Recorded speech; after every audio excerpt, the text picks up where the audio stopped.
사람들은 흔히 말합니다. 늙으면 돈이 없어서 후회하고 건강을 잃어서 후회한다고. 그래서 젊은 시절부터 열심히 저축하고 운동하고 몸을 관리해야 한다고 말합니다. 하지만 부처님은 이미 2500년 전에 알고 계셨습니다. 진짜 후회는 그런 겉모습에서 오지 않는다는 것을요. 부처님은 많은 노인들을 만나셨습니다. 그들 중에는 재산이 많은 사람도 있었고 건강한 사람도 있었습니다.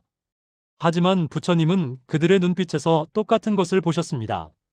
바로 깊은 공허함이었습니다. 돈이 있어도 건강해도 그들의 마음속에는 채워지지 않는 구멍이 있었습니다. 부처님은 그 이유를 명확히 아셨습니다. 사람들이 평생 자기 마음을 외면하고 살았기 때문입니다. 남들이 원하는 모습으로 살고 남들이 좋다는 것만 쫓아가고 자기 내면의 소리는 한 번도 제대로 들어보지 않았기 때문입니다. 부처님은 이렇게 말씀하셨습니다. 사람은 죽을 때 세 가지를 후회한다. 하지 않은 것, 말하지 못한 것, 그리고 살지 못한 자기 인생을. 이 말씀 속에는 깊은 진리가 담겨 있습니다. 말년의 후회는 무엇을 잃었느냐가 아니라 무엇을 살지 못했느냐에서 온다는 것입니다. 젊을 때는 몰랐습니다. 바쁘게 살다 보면 언젠가 내 시간이 올 거라고 생각했습니다. 자식들 다 키우고 빚 다 갚고 은퇴하고 나면 그때는 내가 하고 싶은 것을 할 수 있을 거라고 믿었습니다. 하지만 부처님은 그 착각을 경계하셨습니다. 미루어진 삶은 결코 오지 않는다는 것을 아셨기 때문입니다. 부처님이 보신 말년의 후회는 단순한 아쉬움이 아니었습니다. 그것은 자기 존재 자체에 대한 의문이었습니다. 나는 도대체 누구를 위해 살았는가? 내 인생에서 나는 어디에 있었는가? 이런 질문 앞에서 많은 노인들이 답을 찾지 못했습니다. 부처님은 그래서 젊은 제자들에게 말씀하셨습니다. 늙어서 후회하지 않으려면 지금 이 순간부터 자기 마음을 살펴야 한다. 남의 기준이 아니라 자기 마음의 소리를 들어야 한다. 그것이 바로 지혜로운 삶의 시작이다. 말년의 후회를 먼저 보셨던 부처님.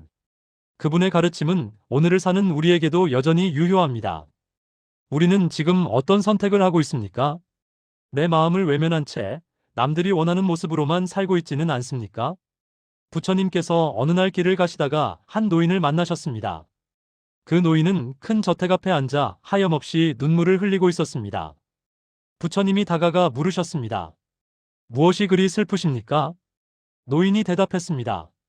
저는 평생 이 집을 짓기 위해 살았습니다. 밤낮으로 일했고 가족과의 시간도 포기했습니다.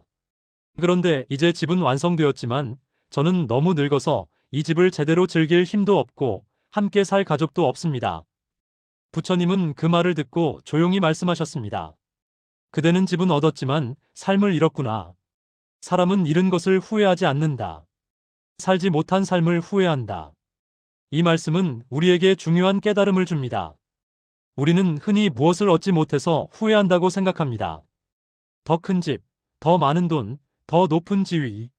하지만 부처님은 진짜 후회는 다른 곳에 있다고 하셨습니다. 바로 우리가 살지 못한 순간들, 느끼지 못한 감정들, 나누지 못한 사랑들입니다. 부처님은 또 다른 이야기를 들려주셨습니다. 한 부자가 평생 재산을 모으는 데만 집중했습니다. 그는 매일 아침 일찍 일어나 밤늦게까지 일했습니다. 친구들이 여행을 가자고 해도 거절했고, 가족이 함께 시간을 보내자고 해도 바쁘다며 피했습니다. 그렇게 찰삽이 되었을 때 그는 마침내 큰 부자가 되었습니다. 하지만 그때 깨달았습니다. 함께 여행 갈 친구도 없고 대화를 나눌 가족도 멀어졌고 건강도 잃었습니다. 돈은 많지만 그 돈으로 살 수 있는 것은 아무것도 없었습니다. 부처님은 말씀하셨습니다. 재산은 쌓았지만 관계는 쌓지 못했구나. 돈은 모았지만 추억은 만들지 못했구나. 이것이 바로 살지 못한 삶의 공허함이다. 말년에 찾아오는 공허함은 바로 이 빈자리에서 옵니다. 우리가 채웠어야 했던 순간들, 경험했어야 했던 감정들, 나눴어야 했던 마음들. 그 모든 것들이 채워지지 않은 채로 남았을 때 우리는 비로소 깨닫습니다. 우리가 놓친 것이 얼마나 큰 것이었는지를. 부처님은 제자들에게 자주 말씀하셨습니다. 지금 이 순간을 살아라. 미래를 위해 현재를 희생하지 마라. 언젠가가 아니라 지금 사랑하고, 지금 웃고, 지금 느껴라. 그것이 후회 없는 삶을 사는 방법이다. 한 제자가 물었습니다. 부처님, 그럼 미래를 위한 준비는 하지 말라는 말씀입니까? 부처님은 미소 지으며 대답하셨습니다. 준비는 하되 현재를 저당 잡히지 마라. 내일을 위해 오늘을 완전히 포기하는 것, 그것이 바로 살지 못한 삶이 되는 것이다. 우리는 모두 무언가를 위해 살아갑니다. 자식을 위해, 가족을 위해, 미래를 위해. 하지만 부처님은 묻습니다. 그 모든 것을 위해 살다가 정작 나 자신을 위해서는 살아본 적이 있느냐고. 내가 진정으로 원하는 것을 해본 적이 있느냐고. 내 마음이 원하는 대로 살아본 적이 있느냐고. 말년의 후회는 바로 여기서 시작됩니다. 평생 남을 위해 살았는데 정작 나를 위해서는 살지 못했을 때. 평생 미래를 준비했는데 정작 현재는 한 번도 제대로 살지 못했을 때. 그때 우리는 깨닫습니다. 잃은 것이 아니라 살지 못한 것이 진짜 후회라는 것을.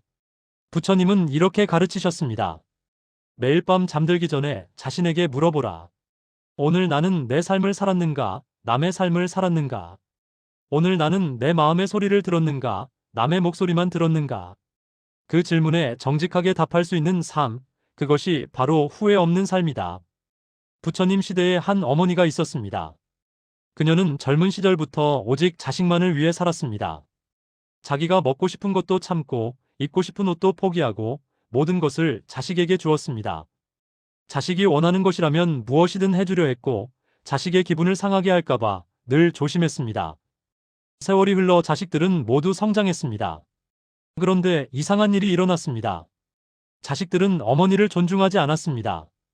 오히려 귀찮아했고, 어머니의 말은 듣지 않았습니다. 어머니는 너무나 슬펐습니다. 평생을 자식만을 위해 살았는데 왜 이런 대우를 받는지 이해할 수 없었습니다. 그녀는 부처님을 찾아가 물었습니다. 부처님, 저는 평생 자식만을 위해 살았습니다. 그런데 왜 자식들은 저를 이렇게 대합니까? 부처님은 조용히 대답하셨습니다. 그대가 자식을 위한다는 이름으로 한 것은 사실 자식을 위한 것이 아니었다.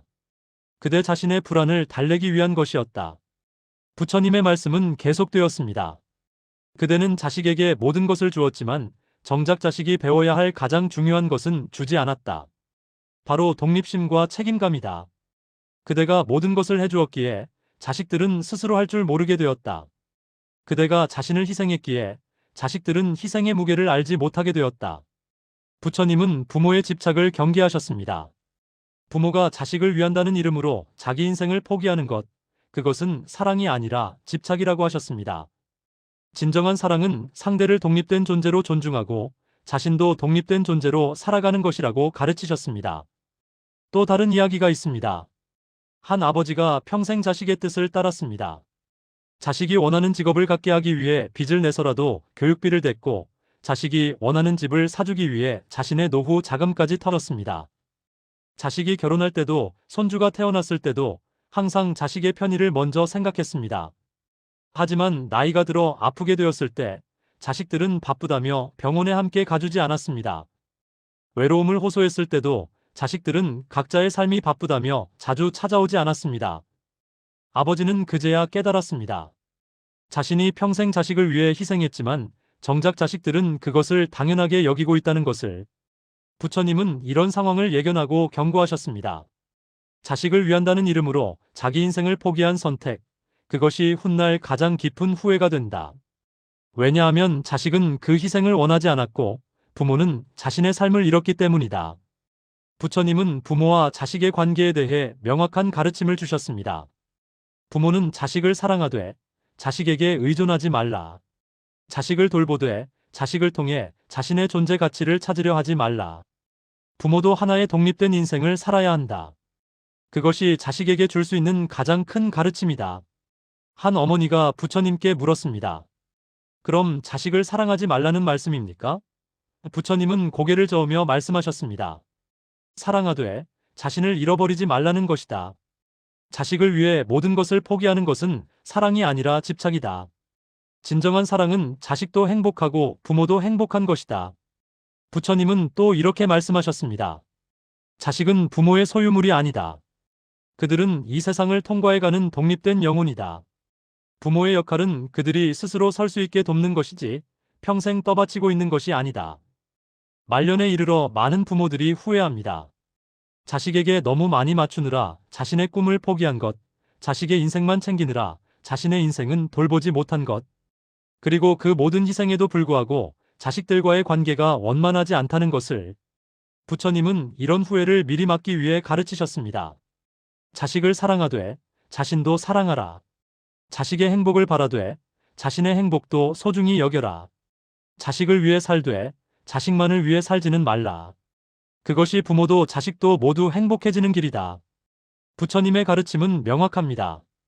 자식에게 맞추느라 나를 버린 선택, 그것은 사랑이 아니라 자기 부정이며 그 결과는 말년의 깊은 후회로 돌아온다는 것입니다. 진정으로 자식을 사랑한다면 먼저 자기 자신을 사랑하는 법을 배워야 합니다. 그것이 자식에게 줄 수 있는 가장 위대한 본보기이기 때문입니다. 부처님 시대에 한 여인이 있었습니다. 그녀는 평생을 참으며 살았습니다. 남편이 화를 내도 참았고 시댁에서 부당한 대우를 받아도 참았습니다. 자식들이 자신을 무시해도 참았고 친구들이 이용해도 참았습니다. 사람들은 그녀를 칭찬했습니다. 정말 인내심이 강하다. 참 좋은 사람이다.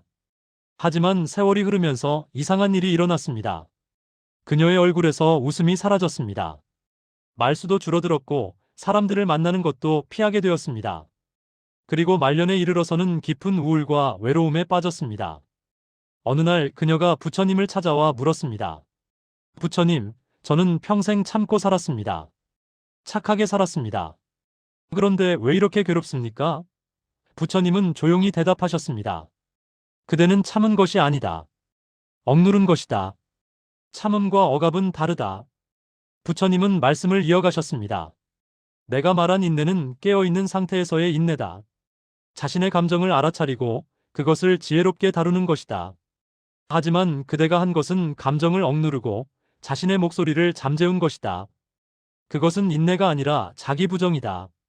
부처님은 참아라가 아니라 깨어있어라라고 하셨습니다. 이 두 가지는 완전히 다릅니다. 참는다는 것은 감정을 억누르고 무시하는 것이지만 깨어있다는 것은 자신의 감정을 명확히 알아차리고 지혜롭게 대응하는 것입니다. 부처님은 또 다른 이야기를 들려주셨습니다. 한 남자가 직장에서 늘 부당한 대우를 받았습니다. 상사는 그에게만 과도한 업무를 시켰고 동료들은 그를 무시했습니다. 하지만 그는 참았습니다. 참는 것이 미덕이다. 언젠가는 인정받을 것이다라고 생각하며 버텼습니다. 30년이 흘렀습니다. 그는 은퇴를 했지만 인정은 받지 못했습니다. 오히려 그 30년 동안 쌓인 분노와 억울함이 병이 되어 돌아왔습니다. 불면증, 우울증, 만성적인 피로. 그제야 그는 깨달았습니다. 참는 것이 미덕이 아니었다는 것을. 부처님은 말씀하셨습니다. 억눌린 감정은 사라지지 않는다. 마음속 깊은 곳에 쌓여서 결국 병이 되고 외로움이 되고 후회가 된다. 말년의 후회는 바로 이 억눌린 감정들이 터져나올 때 시작된다. 부처님은 제자들에게 가르치셨습니다. 화가 날 때는 화를 알아차려라. 슬플 때는 슬픔을 인정하라. 억울할 때는 그 억울함을 직시하라. 그리고 그 감정들을 지혜롭게 표현하라. 참는 것이 아니라 깨어있는 것, 그것이 진정한 수행이다. 한 제자가 물었습니다. 부처님, 그럼 화가 날 때마다 화를 내야 합니까? 부처님은 미소 지으며 대답하셨습니다. 화를 내라는 것이 아니라 화를 알아차리라는 것이다. 아, 지금 내가 화가 나는구나 하고 명확히 인식하라. 그리고 그 화를 어떻게 다룰지 지혜롭게 선택하라. 무조건 참는 것도 무조건 폭발하는 것도 지혜가 아니다. 부처님은 또 이렇게 말씀하셨습니다. 참음 속에서 쌓인 감정은 언젠가 독이 된다. 그 독은 자신을 해치고 관계를 해치고 인생을 해친다. 말년의 외로움은 바로 이 독이 퍼졌을 때 찾아온다. 많은 사람들이 착각합니다. 참는 것이 좋은 사람이라고, 참는 것이 성숙한 사람이라고.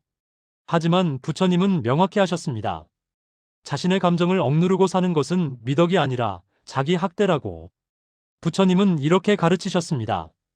진정으로 성숙한 사람은 자신의 감정을 알아차리고 그것을 건강하게 표현할 수 있는 사람이다. 말해야 할 때 말하고 거절해야 할 때 거절하고 화가 날 때 화를 건강하게 표현할 수 있는 사람이다. 말년에 이르러 많은 사람들이 후회합니다. 평생 참고만 살았던 것을, 하고 싶은 말을 하지 못했던 것을, 느끼는 감정을 표현하지 못했던 것을, 그리고 그렇게 참다가 결국 자신을 잃어버렸다는 것을.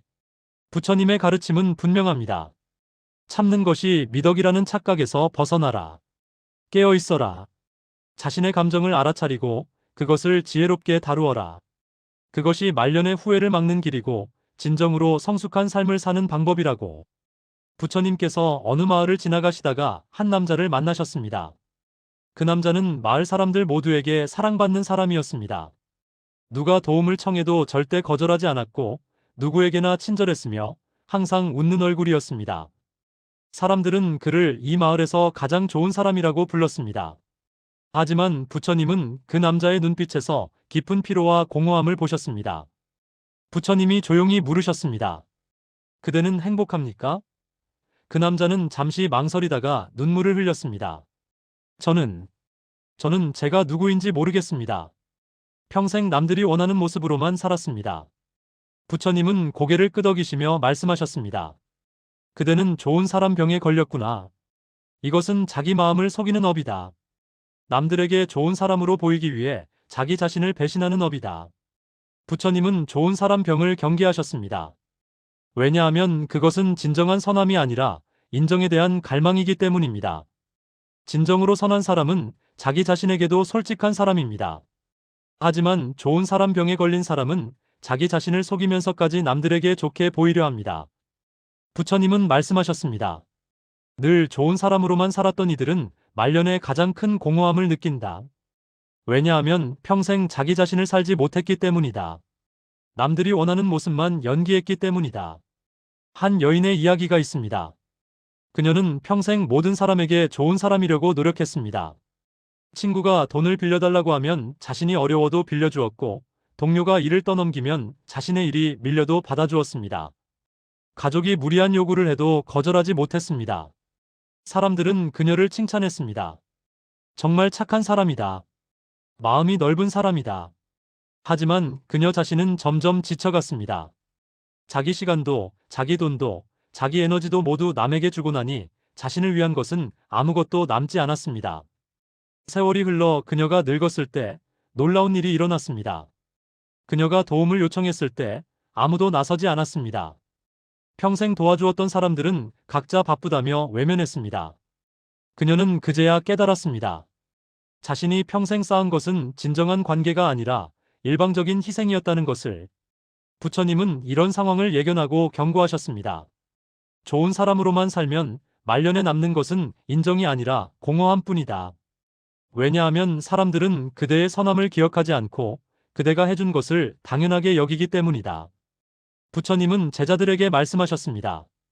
진정한 선함과 좋은 사람 병을 구분하라. 진정한 선함은 자기 자신에게도 솔직하면서 남을 돕는 것이다. 하지만 좋은 사람 병은 자기 자신을 희생하면서까지 남의 인정을 구하는 것이다. 한 제자가 물었습니다. 부처님, 그럼 남을 돕지 말라는 말씀입니까? 부처님은 고개를 저으며 대답하셨습니다. 돕되 자신을 잃어버리지 말라는 것이다. 줄 수 있을 때 주되 줄 수 없을 때는 정직하게 거절하라. 도울 수 있을 때 돕되 자신이 무너질 때까지 돕지는 말라. 부처님은 또 이렇게 말씀하셨습니다.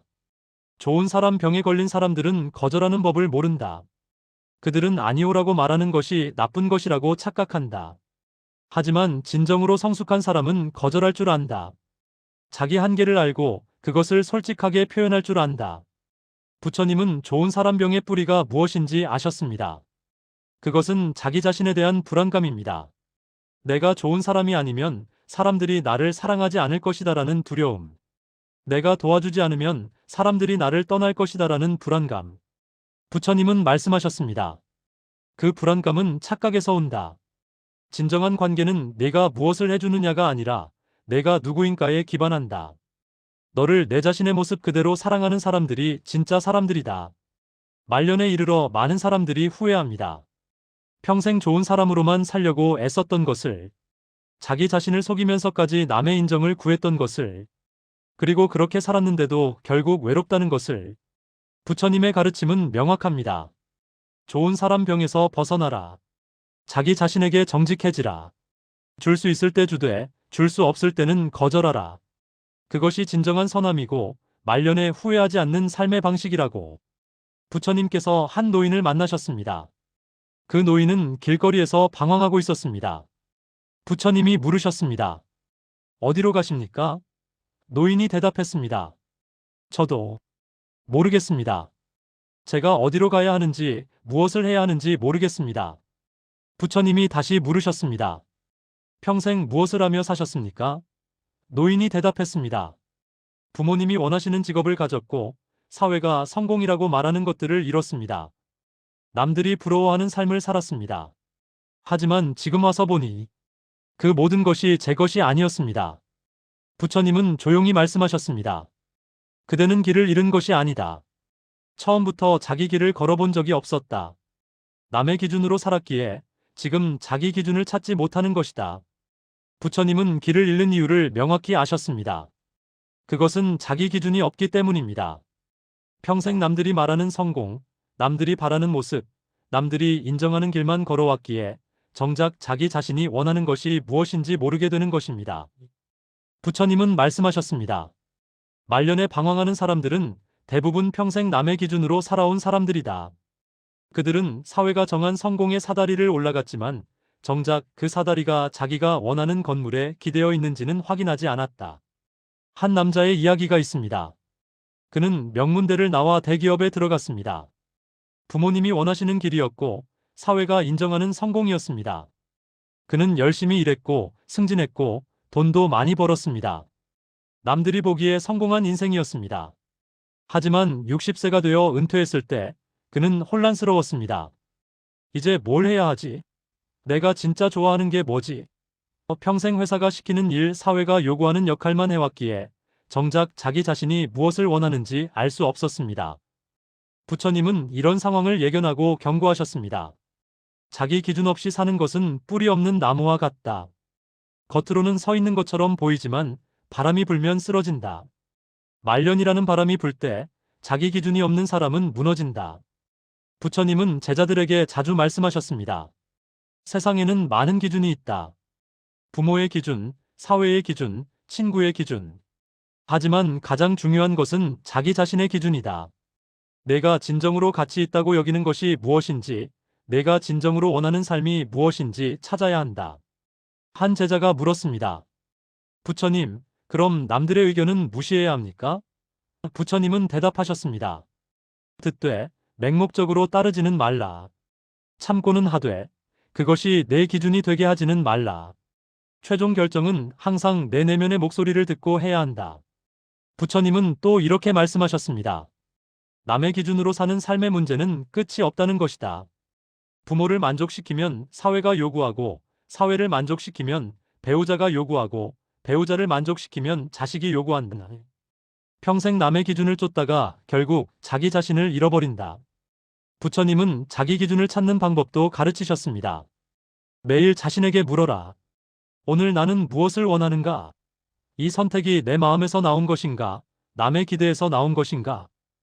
이런 질문을 매일 하다 보면 점점 자기 기준이 명확해진다. 부처님은 또 이렇게 말씀하셨습니다. 자기 기준을 찾는 것은 이기적인 것이 아니다. 오히려 그것이 진정으로 타인을 도울 수 있는 기반이 된다. 자기 자신을 아는 사람만이 타인을 제대로 이해할 수 있다. 한 여인이 부처님께 물었습니다. 저는 이미 50년을 남의 기준으로 살았습니다. 지금 와서 제 기준을 찾는 것이 가능합니까? 부처님은 미소 지으며 대답하셨습니다. 가능하다. 아니, 지금이야말로 가장 좋은 때다. 이제 남의 기대에서 조금 자유로워졌으니 진정으로 자기 자신을 찾을 수 있는 때다. 부처님은 말년의 길 잃음에 대해 이렇게 설명하셨습니다. 많은 노인들이 방향을 잃는 것은 그들이 길을 잃어서가 아니다.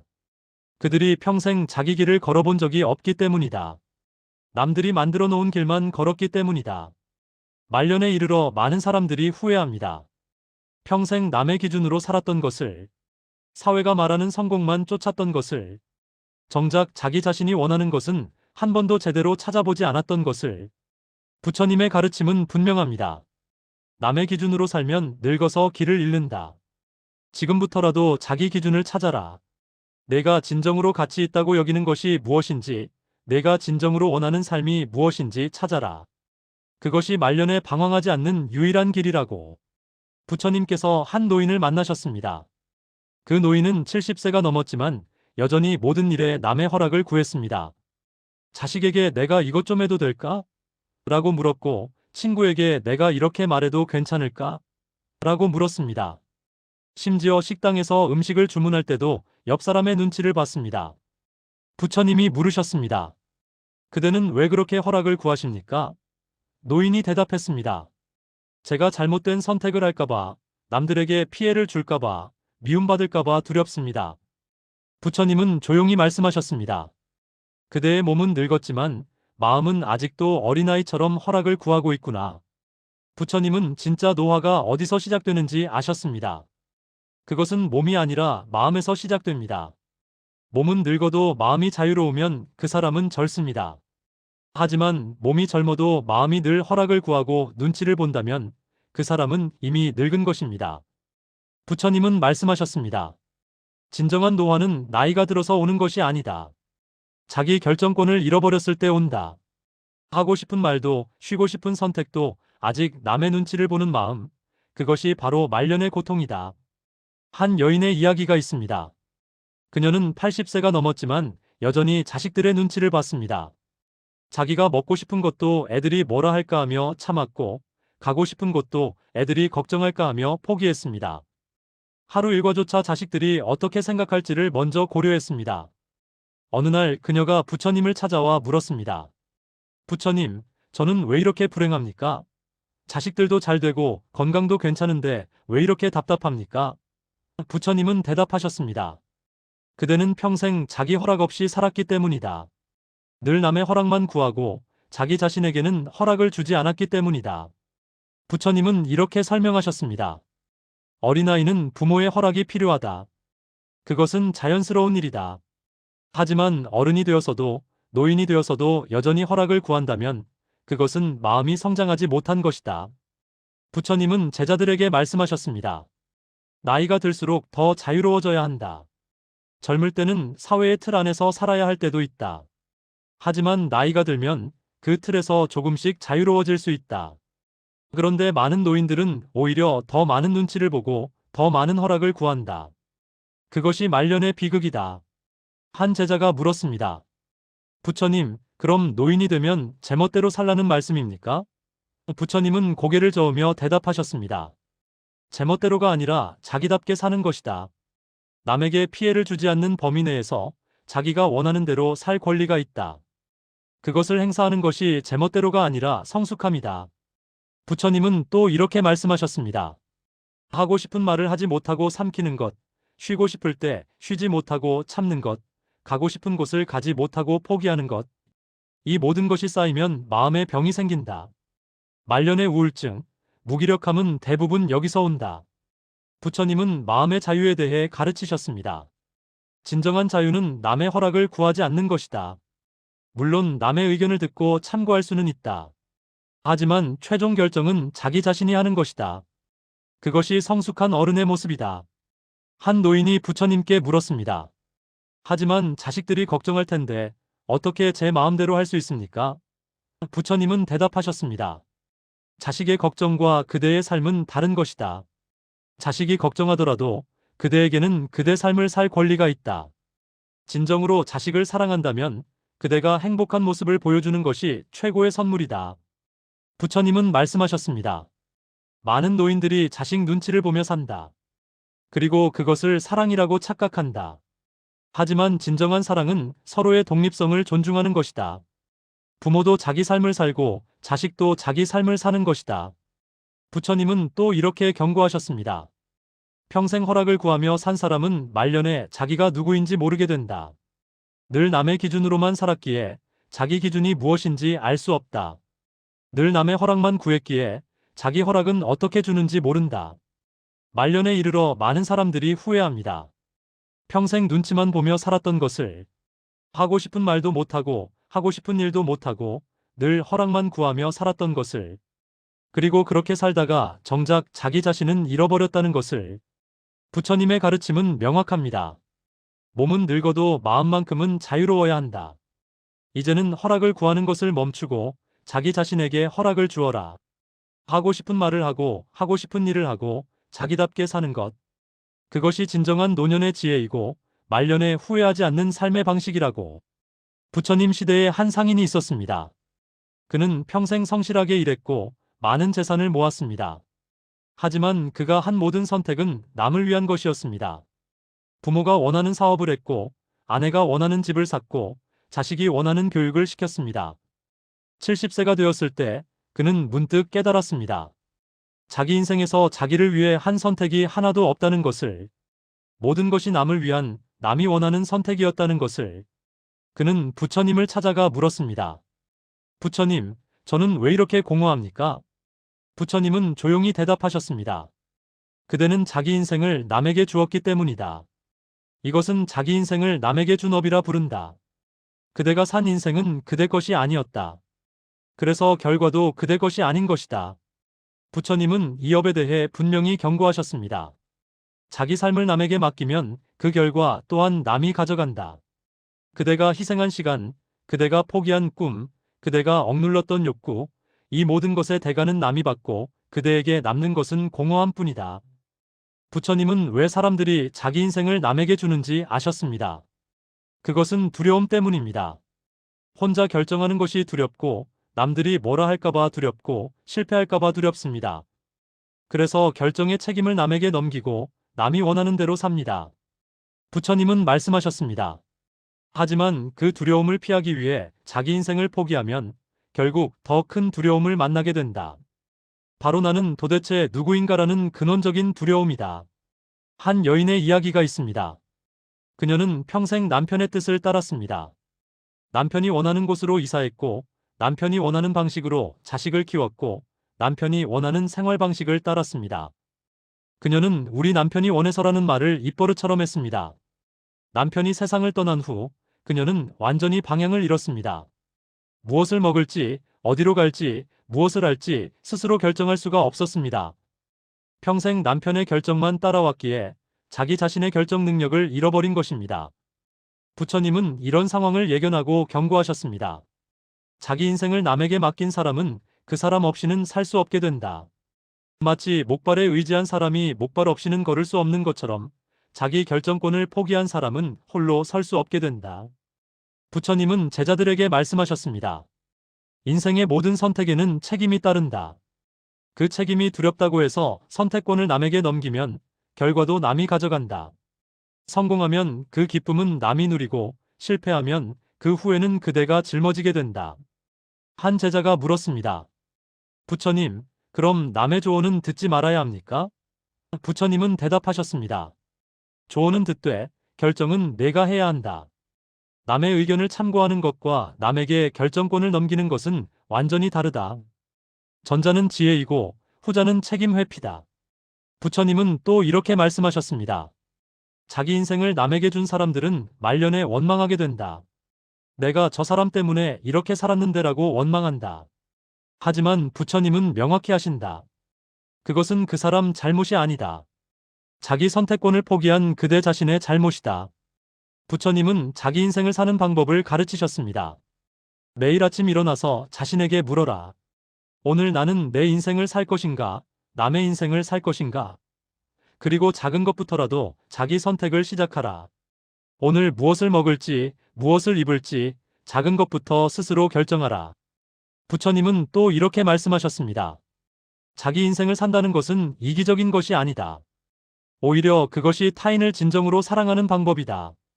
자기 인생을 사는 사람만이 남에게 의존하지 않고 남을 원망하지 않으며 진정으로 타인과 건강한 관계를 맺을 수 있다. 한 노인이 부처님께 물었습니다. 저는 이미 70년을 남의 뜻을 따라 살았습니다. 지금 와서 제 인생을 사는 것이 가능합니까? 부처님은 미소 지으며 대답하셨습니다. 가능하다. 언제나 시작하기에 늦은 때는 없다. 지금부터라도 작은 선택부터 시작하라. 그것이 그대 인생을 되찾는 첫걸음이다. 부처님은 말년의 후회에 대해 이렇게 설명하셨습니다. 자기 인생을 남에게 준 업의 결과는 공허함이다. 아무리 많은 것을 이뤘어도 그것이 남을 위한 것이었다면 그대에게 남는 것은 없다. 말년의 후회는 바로 그 공허함에서 온다. 말년에 이르러 많은 사람들이 후회합니다. 평생 자기 인생을 살지 못했던 것을, 늘 남의 뜻을 따르고 남의 기대에 맞추고 남이 원하는 모습으로 살았던 것을, 그리고 그 결과 자기 자신은 완전히 잃어버렸다는 것을. 부처님의 가르침은 분명합니다. 자기 인생을 남에게 주지 마라. 조언은 듣되 결정은 스스로 하라. 작은 것부터라도 자기 선택을 시작하라. 그것이 말년의 공허함이 아니라 충만함을 느끼는 유일한 길이라고. 부처님께서 한 80세 노인을 만나셨습니다. 그 노인은 깊은 절망에 빠져 있었습니다. 부처님, 저는 이미 80년을 살았습니다. 그동안 제 인생을 살지 못했습니다. 이제 와서 후회해봤자 소용없습니다. 너무 늦었습니다. 부처님은 그 노인의 손을 잡으며 말씀하셨습니다. 늦지 않았다. 지금 이 순간이 가장 빠른 시작이다. 후회는 과거에 있지만 선택은 지금에도 있다. 노인이 물었습니다. 하지만 저는 이미 늙었습니다. 젊었을 때처럼 할 수 있는 것도 많지 않습니다. 부처님은 미소 지으며 대답하셨습니다. 나이가 들었다고 해서 선택권이 사라지는 것은 아니다. 할 수 있는 것이 달라졌을 뿐이다.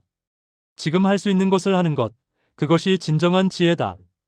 부처님은 말년을 포기하지 않으셨습니다. 오히려 말년이야말로 가장 중요한 시기라고 하셨습니다. 왜냐하면 인생의 마지막 장을 어떻게 쓰느냐에 따라 그 사람의 전체 인생이 달라 보이기 때문입니다. 부처님은 이렇게 말씀하셨습니다. 책의 마지막 장이 아름다우면 그 책 전체가 아름답게 기억된다. 인생도 마찬가지다. 말년을 어떻게 사느냐가 그 사람의 전체 인생을 규정한다. 한 할머니의 이야기가 있습니다. 그녀는 75세에 부처님의 가르침을 들었습니다.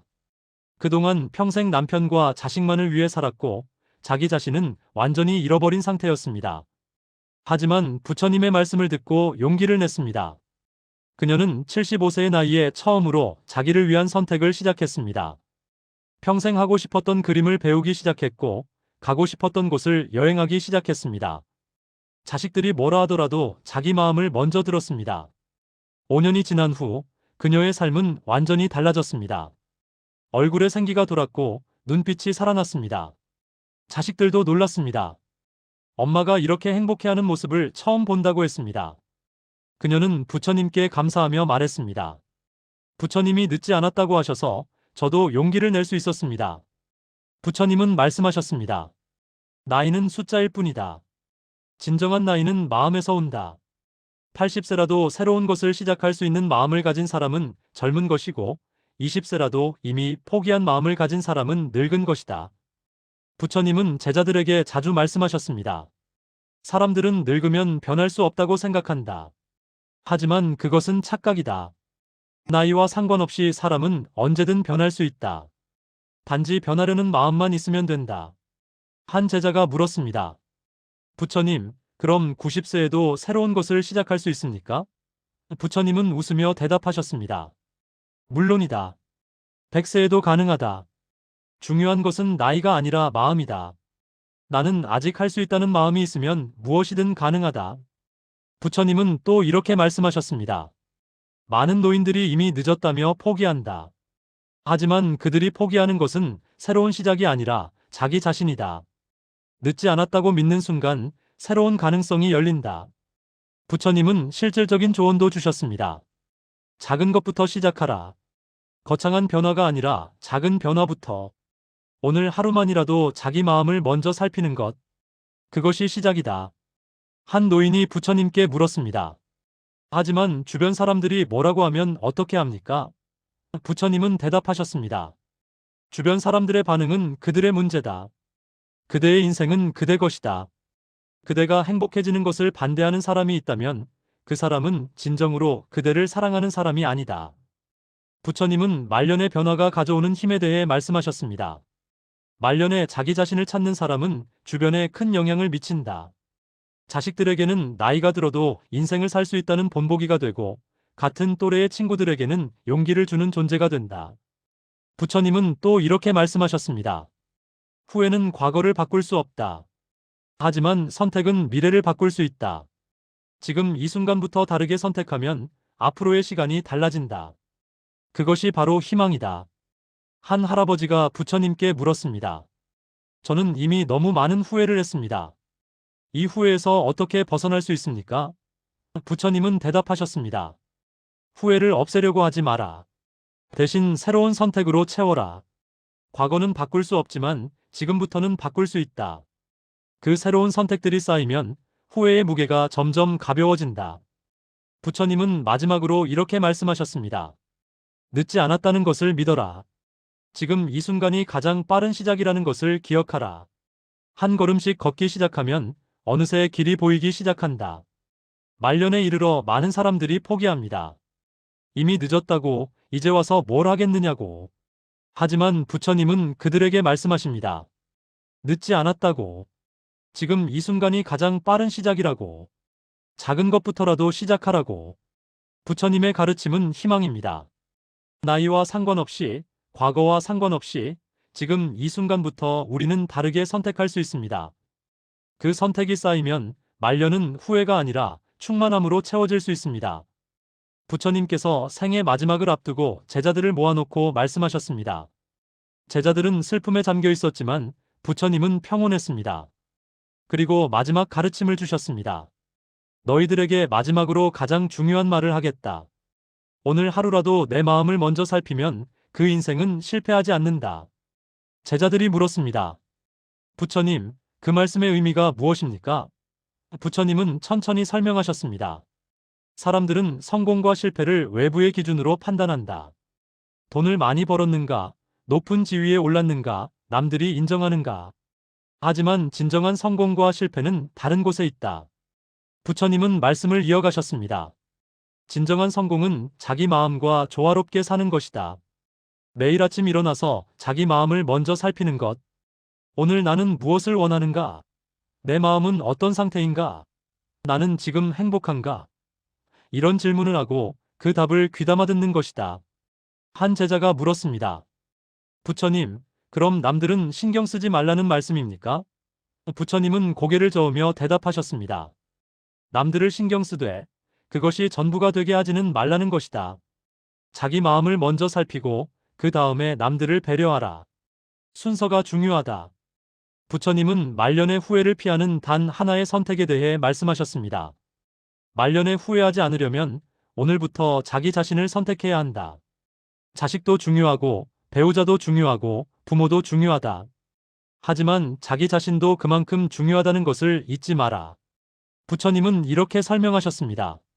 자기 자신을 선택한다는 것은 이기적인 것이 아니다. 오히려 그것이 가장 이타적인 선택이다. 자기 자신이 행복해야 타인을 진정으로 행복하게 할 수 있다. 자기 자신이 충만해야 타인에게 진정으로 줄 수 있다. 부처님은 제자들에게 구체적인 방법을 알려주셨습니다. 매일 아침 일어나면 잠시 명상하라. 그리고 자신에게 물어라. 오늘 나는 어떤 하루를 보내고 싶은가? 그리고 하루가 끝나면 다시 자신에게 물어라. 오늘 나는 내 마음에 솔직했는가? 부처님은 또 이렇게 말씀하셨습니다. 작은 것부터 시작하라. 오늘 점심에 무엇을 먹을지 자기 마음이 원하는 것을 선택하라. 오늘 입을 옷을 자기 마음이 끌리는 것을 입어라. 이런 작은 선택들이 쌓이면 큰 선택도 자기답게 할 수 있게 된다. 한 제자가 물었습니다. 부처님, 만약 제 마음이 원하는 것이 무엇인지 모르겠으면 어떻게 합니까? 부처님은 미소 지으며 대답하셨습니다. 그럼 그것부터 찾아야 한다. 조용히 앉아서 자기 마음을 들여다보라. 내가 진정으로 원하는 것은 무엇인가? 처음에는 답이 안 나올 수도 있다. 하지만 매일 물어보다 보면 점점 답이 명확해진다. 부처님은 말년의 충만함에 대해 말씀하셨습니다. 자기 마음을 먼저 살핀 삶은 말년에 후회가 아니라 감사로 채워진다. 나는 내가 원하는 대로 살았다. 나는 나답게 살았다. 나는 후회 없이 살았다. 이런 마음으로 인생을 마무리할 수 있다. 부처님은 또 이렇게 말씀하셨습니다. 많은 사람들이 죽음 앞에서 후회한다. 하지만 자기 마음을 먼저 살핀 사람은 죽음 앞에서도 평온하다.